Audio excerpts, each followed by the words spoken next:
Then dead weight tester is another instrument that we can use for calibrating pressure gauges. Okay. So how does the dead weight tester work is that here you have oil. Remember, if you apply pressure on this oil, because that's the principle with which the dead weight tester works. If you apply pressure on this oil, okay, that pressure will be transmitted to every part of the oil. Are we getting it?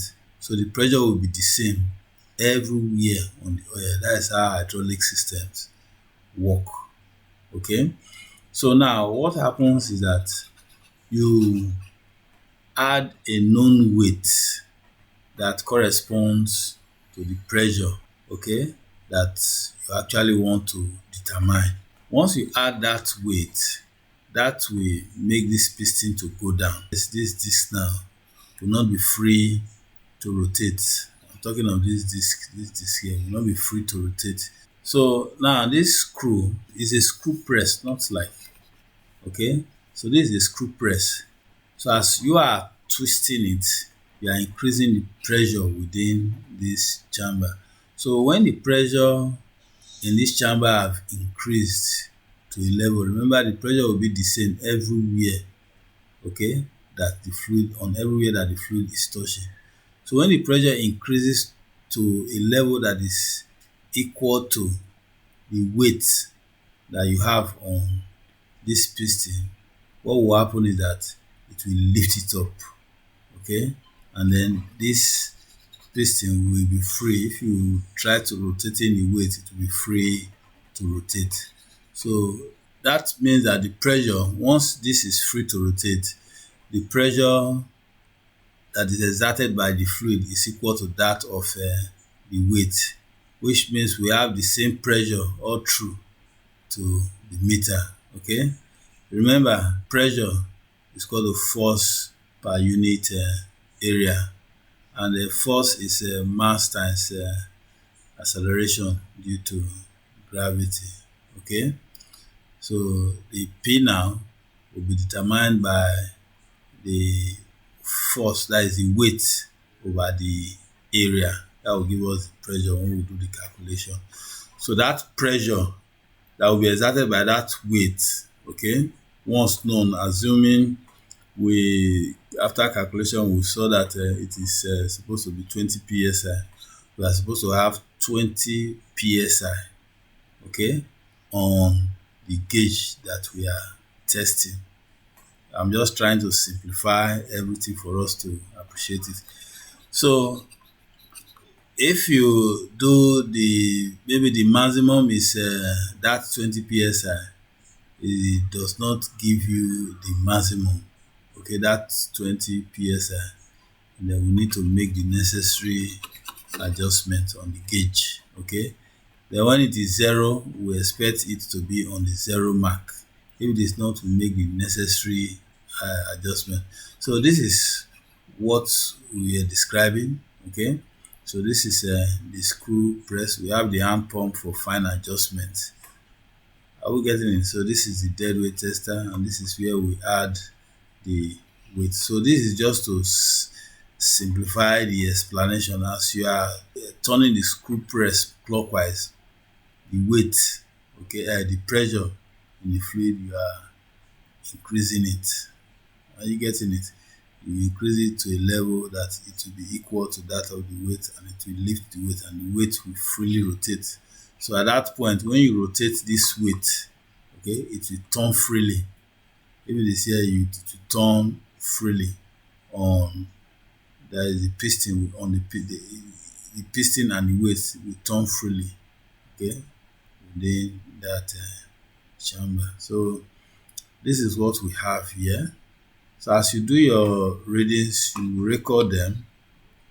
So you apply the pressure 0 of the gauge, then 25% or 25 p. If it's a 100 psi gauge now, as an example, this is the recording sheet.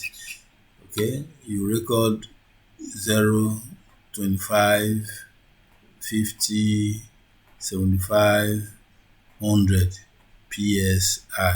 Okay, but if it is not a 100 psi gauge, you take the percentage accordingly: 0, 25%, 50%, 75%, and 100% of the range.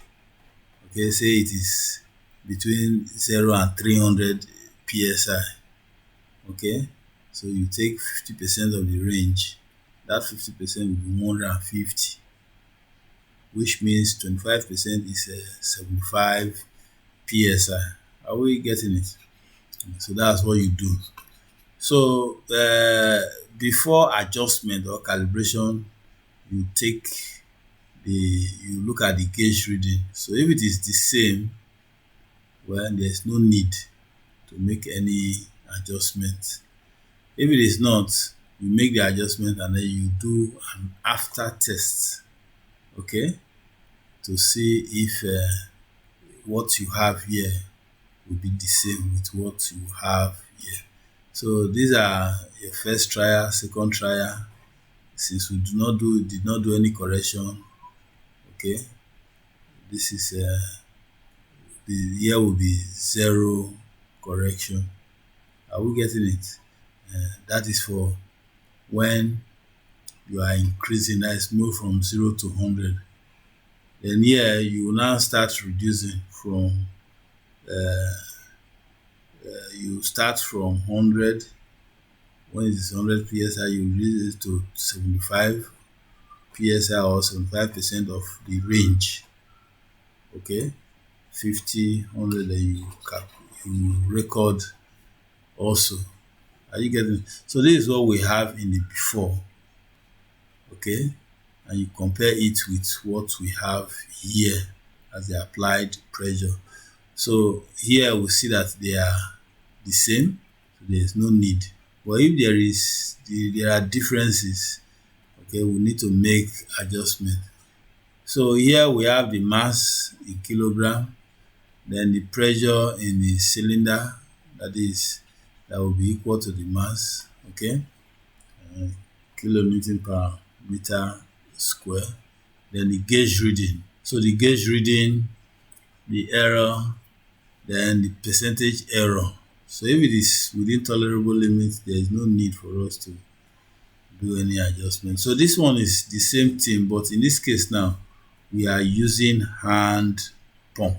Instead of using a deadweight tester, we are using a hand pump in this case. So we apply the pressure by pressing and releasing severally.